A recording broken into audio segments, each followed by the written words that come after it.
Galera, vamos falar um pouquinho sobre manifestação. Manifestação, parece que o bicho tá pegando, né? Ontem eu comentei, eu e o seu Sepúlveda comentamos aqui sobre a iniciativa que o Exército teve, né? O Alexandre de Moraes tentou passar na canetada ordenando que se tirassem as manifestações à frente dos quartéis, né? Quando você foi para quando ele foi lá para tentar tirar, os agentes foram lá para tentar tirar, o que aconteceu? A polícia do Exército saiu e falou assim: aqui não, meu negócio, entendeu? Vaza, entendeu? E escoltou, né, os agentes do TSE para fora da área do entorno, porque a área do entorno dos quartéis é de competência, inclusive com poder de polícia das Forças Armadas, né? Interessante também perceber, Valéria, que isso aconteceu em Brasília e em Porto Alegre, 2 comandos distintos. Então não foi uma coisa especificamente de um comando, foram 2 comandos distintos, né? Lá em Porto Alegre chegou até a ter problema com a PM, né? Eu cheguei a ter relatos de que a PM foi presa, inclusive, né? Tiveram voz de prisão decretada. Não sei se isso realmente não consegui averiguar, né? Perguntei para algumas pessoas que poderiam saber, mas nenhuma delas soube me informar com certeza essa informação, mas que teve aí realmente uma ação da Polícia do Exército para defender os manifestantes, teve, isso sabemos. Valéria, é a primeira vez que a gente vê de fato o Exército dizer o seguinte: nós não vamos respeitar uma ordem do Alexandre de Moraes. É assim, a primeira vez que, na verdade, é a primeira vez que uma instituição diz o seguinte: olha, esta ordem é ilegal, eu não vou respeitar. Isso marca um Rubicão, né? Cruzou. Uma nova era, né? Uma nova era, né? Diga lá, Valéria, como é que você está vendo isso? Então, Ítalo, olha só, não sai daí não, fica aí um pouquinho. Vem cá, volta aqui. Vamos lá, fico aqui com você. Os agentes que atuaram em Brasília eram os PM? Era PM? Não era. Não era PM, em Brasília não. E aí, o que o Exército fez? Conduziu-os para fora do perímetro, que é responsabilidade de segurança das Forças Armadas, certo? Perfeito. E em Porto Alegre era PM. Por que a gente está vendo veicular, ainda não confirmado, a possibilidade da prisão desses PMs? Você sabe qual é a diferença de um agente para o outro? A Polícia Militar é força auxiliar das Forças Armadas, portanto, subordinadas às Forças Armadas, portanto, só devem obedecer a ordens diretas das Forças Armadas. Tudo que vier de ordem que não coadunar com o regimento interno das Forças Armadas, o filhinho vai preso mesmo. Vai preso mesmo. O que nos chama atenção também, Ítalo, algo muito importante. O Alexandre de Moraes, o excelentíssimo ministro aí, todo nosso, né? Ao tocar nesse nome intocável, né? Inenarrável, ele está tentando um racha nas forças. É dividir para conquistar, é o verbo bom dividir para conquistar. Este é o ponto. Aconteceu isso em algumas vezes no país, eu não sei se você lembra quando, né? Eu posso refrescar sua memória, 1931 e 1964. Porque, na verdade, o quebra-pau, gente, aconteceu por causa da tentativa de racha nas forças. E realmente é a primeira vez que publicamente as Forças Armadas, ou alguma das forças, né? Uma das Forças Armadas, o Exército, neste caso, vem a público e diz: olha, a gente não vamos botar o galho dentro para a polícia Militar, se eles tiveram oportunidade de conversar com os cidadãos, mas ó, você pode ter certeza que esses PMs ouviram o que queriam e o que não queriam. Porque é uma falta de conhecimento não saber quem é o seu chefe. É uma falta de conhecimento de Constituição Federal, é uma falta de conhecimento de regimento interno das Forças Armadas e da Polícia Militar. Porque às vezes parece que está tudo muito bagunçado, mas, gente, ali na vaca fria da lei e do regimento não é para ser bagunçado assim. Essa bagunça toda que a gente tem a sensação de que está acontecendo é porque, primeiro, emburreceram tanto essa geração de servidores que eles não ligam mais o lé com o cré. O estrago que foi feito na sociedade civil também foi feito nas últimas gerações desses servidores, porque eles são a sociedade em armas, certo? Então, assim, eu fico muito grata, muito agradecida, parece que as minhas orações realmente demoram, mas são ouvidas, né? Primeiro nós tivemos aí o posicionamento das igrejas todas cristãs, tomando um lado, se posicionando e orientando seus fiéis, e agora a gente vê aí as Forças Armadas colocando tudo nos seus devidos lugares. Ítalo, eu vou mandar para você um documento no privado, não é para você colocar aqui não, mas eu vou só mencionar. O iluministro, ele antes de partir para Nova York, para passar aquela vergonha alheia lá, ele solicitou uma reunião com diretores da Polícia Militar Nacional. Solicitou. Eu tenho o documento da solicitação da reunião original, tá? Então, assim, o que ele está tentando, a gente já conhece, rachar as forças, causar animosidades. Se algum desses soldados ou desses cabos e tal, inadvertidamente resolve agir, pronto, há uma quebra de hierarquia, que a gente chama de quebra de hierarquia. A coisa não vai ficar boa, realmente não vai. Isso. E há inclusive relatos, né? Eu acabei de receber aqui um de que o governo ibanês em Brasília ele cortou a luz da área, né? Cortou a luz da área que está tendo a manifestação. Bom, se cortou a luz da área, não sei como é que fica a luz do próprio quartel, né? Como é que fica? Então, eu não sei, a gente ainda não tem informação sobre as condições do quartel. A gente não sabe se desligou a energia da iluminação urbana, da rua, de via pública, ou se foi mesmo das instalações privadas, né? Agora, você vê que a mesma estratégia quando se trata com um bandido. Quando tem, por exemplo, um evento, uma ocorrência com reféns, como que o negociador faz? Primeiro elimina todo o meio de subsistência do sequestrador. E é assim que a população está sendo tratada por essas autoridades. É nojento, gente. O que está acontecendo é muito grave. Perfeito, perfeito. Então, assim, essa reação desse público, né? Porque é importante destacar, né? Eu tenho um vídeo aqui que eu queria passar para vocês, só para vocês verem. Esse vídeo aqui não é nenhuma grande capital, tá? Esse vídeo aqui, deixa eu ver se eu consigo, como é que eu faço para baixar ele. Eu vou ter que esperar, vou ter que baixá-lo, tá? Esse vídeo aqui tá em alguma página ou tá na sua máquina? Eu acabei de receber pelo WhatsApp. Ah, tá. Pelo WhatsApp. Eu tenho que esperar ele terminar de baixar para conseguir. Ah, pronto, consegui baixar. Agora deixa eu vir aqui. Video file. Aqui, pronto. Isso.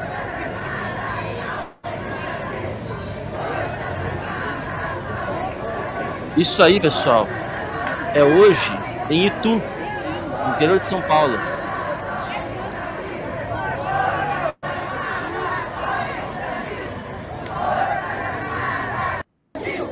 Forças Armadas, salvem o Brasil!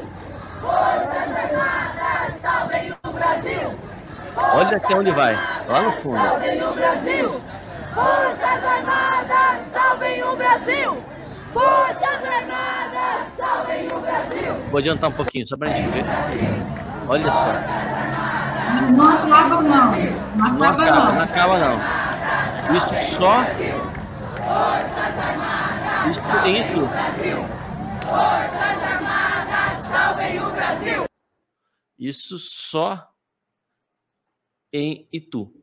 Que é uma cidadezinha. E eu peço para vocês o seguinte, pessoal. Eu sei que eu mesmo tenho falado muito aqui, né? Que a expressão Forças Armadas salvem o Brasil, ela não é... As Forças Armadas não vão salvar o Brasil. Quem vai salvar o Brasil são os brasileiros, né? Agora, o ponto é, essa fala desses brasileiros, exprime o quê? Exprime um sentimento. Né? Exprime um sentimento. A gente conversou muito sobre isso ontem com o Sr. Sepúlveda. Esse sentimento de que o Brasil está sendo roubado, esse sentimento de que o Brasil está se escapando pelos dedos, né? Ainda que eu discorde desse sentimento da exatidão do sentimento, porque eu acho que o Brasil não está escapando pelos dedos, pelo contrário, nós estamos retomando o Brasil, né? Mas esse sentimento, ele vem sendo cada vez mais nutrido por questões como essa que a gente viu, né? Do Alexandre de Moraes os ministros indo para os Estados Unidos depois de fazerem, né? Aprovarem basicamente um decreto, porque aquilo ali é basicamente um decreto, né? Sim. Em que eles podem caçar a liberdade de expressão das pessoas por aquilo que eles consideram como fake news. Então, basta eles considerarem como fake news que eles vão lá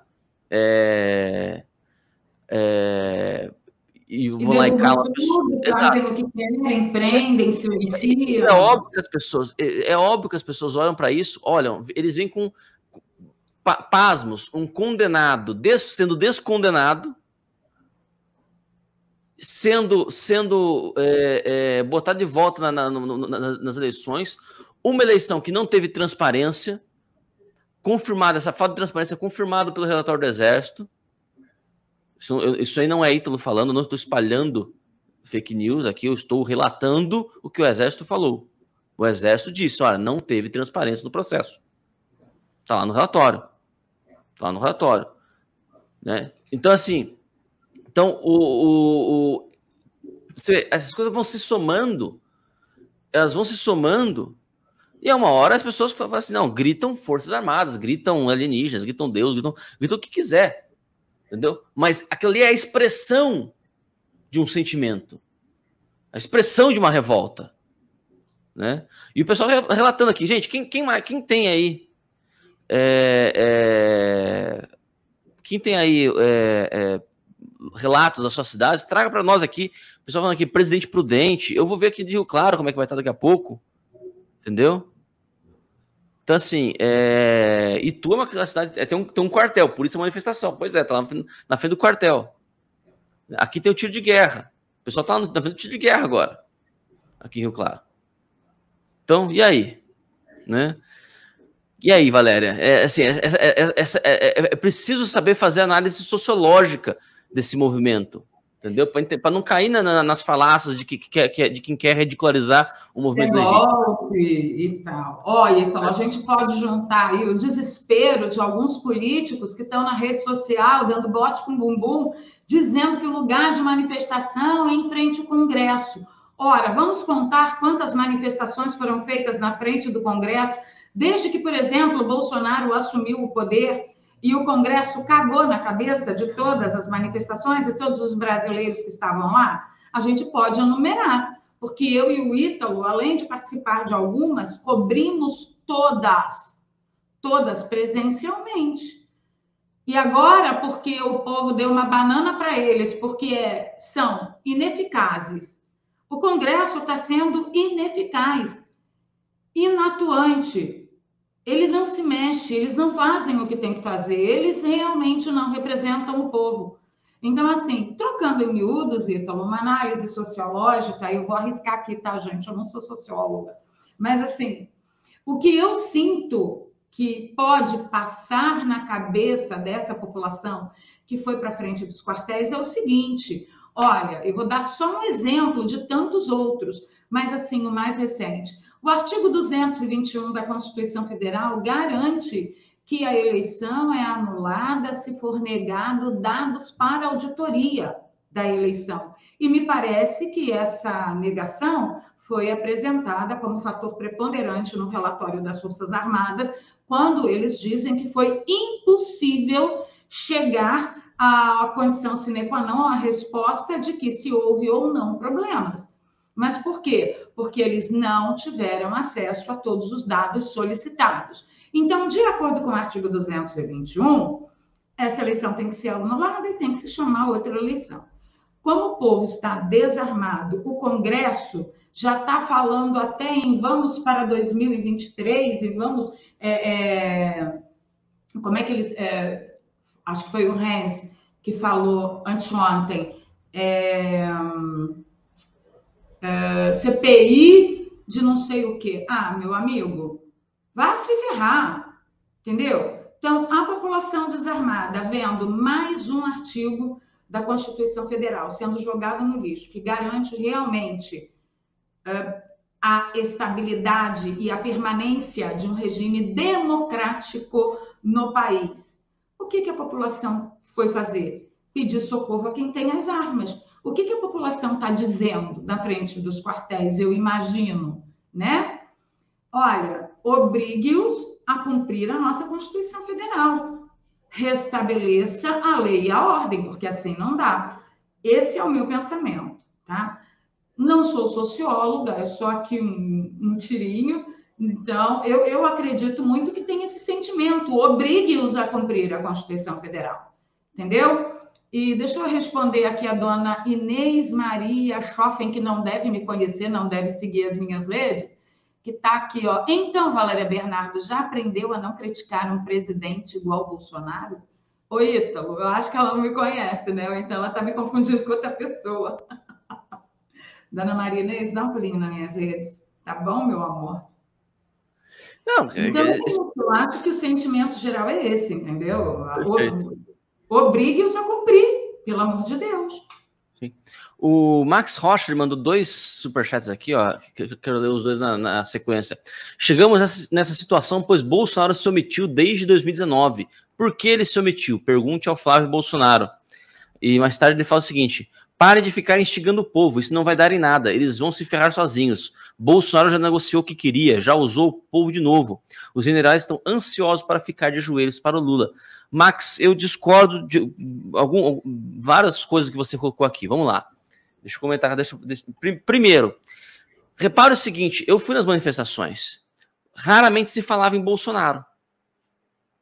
Raramente se falava em Bolsonaro nessas manifestações. Essas manifestações não são manifestações bolsonaristas. Elas são manifestações patriotas. Alguns ali apoiam Bolsonaro, outros nem tanto, na verdade. E todos são bem-vindos, por quê? Porque a manifestação não é em torno de um homem. É em torno de um ideal de nação. Eu lembro até hoje, né? O Sepúlveda, ele fala, ele cita muito, né, isso que aconteceu. Em 2018, quando o Bolsonaro tinha acabado de ser eleito, a gente tinha um estúdio lá em São Paulo, perto da Paulista, né? Fomos até a Paulista para comemorar a vitória do Bolsonaro, e atrás de nós tinha uma menina que começou a gritar: Bolsonaro, faz o seu trabalho direito, senão a gente tira você também. Entendeu? Eu lembro que no dia da vitória do Bolsonaro, ela mandou essa. Entendeu? Então, assim, desculpa, mas esse papo aí, né? Depois, a gente vai ler daqui a pouquinho uma peça da Thaís Oyama, né? Falando que de um certo bolsonarismo de esquerda, como se bolsonarismo fosse sinônimo de extremismo, e aqueles de esquerda que também são extremistas são bolsonaristas, mas são a minoria, uma parcela da esquerda que é extremista. A maior parte da esquerda, ela é de gente sensata, como a própria Thaís Oyama, obviamente deve se considerar, muito sensata ela. Mas, enfim, eu até perdi o fio da meada, mas assim, não é por aí, gente. Quando você vai nas manifestações, a manifestação não é pelo Bolsonaro, não adianta. Bolsonaro já negociou que tinha. Deixa ele negociar, se for o caso. Não sei, eu nem acho que tenha acontecido, tá, pessoal? Não acho que aconteceu, entendeu? Não discordo de você, viu, Max? Mas se tiver acontecido, não muda em nada o peso dessas manifestações. E outra, não vai dar em nada, depende do quê? Depende do que você quer que dê. Você quer o quê? Que resolva isso amanhã? Não vai dar mesmo, né? Se o que você quer é a vitória amanhã, é óbvio que qualquer coisa que seja diferente disso é não dar em nada. Agora, desculpa, uma quantidade de pessoas que se dispõem a sair de casa e eles estão, gente, há 15 dias em manifestação ininterrupta. Não tem paralelo disso. Não tem paralelo disso. Entendeu? Em nenhum lugar, em nenhum momento da história do Brasil. Manifestação ininterrupta por 15 dias. E sem indícios de arrefecimento. Sem indícios de enfraquecimento. Vocês têm noção do que é isso? Gente, o poder que isso tem de acumular capital político é muito grande. E eles sabem disso. Por que você acha que o Alexandre de Moraes está tão desesperado querendo desmobilizar esse tipo de coisa? Você acha que é só vaidade do cara? Você acha que é só vaidade? Não, ele está desesperado. Ele quer mandar esse povo para casa de qualquer maneira. Ele está, inclusive, querendo peitar o exército. Ele está correndo risco de se indispor com o exército para tentar fechar essas manifestações, para tentar acabar com as manifestações. Por quê? Porque ele sabe o que isso significa. Ele sabe o risco que ele está correndo, politicamente falando. Ele sabe o peso que isso tem no médio e longo prazo. Ele não é imediatista. Ele sabe que na semana que vem ele vai continuar ministro. Isso ele tem certeza. Que semana que vem ele vai continuar ministro. Mas e daqui um ano? Com esse tipo de engajamento? E daqui 5 anos? O que vai acontecer? Qual vai ser a reviravolta que o Brasil vai enfrentar? Se as pessoas continuarem se engajando dessa maneira e se articulando dessa maneira e adquirindo experiência em fazer manifestação. Desculpa, isso não é pouca coisa. E é impossível que isso não dê em nada.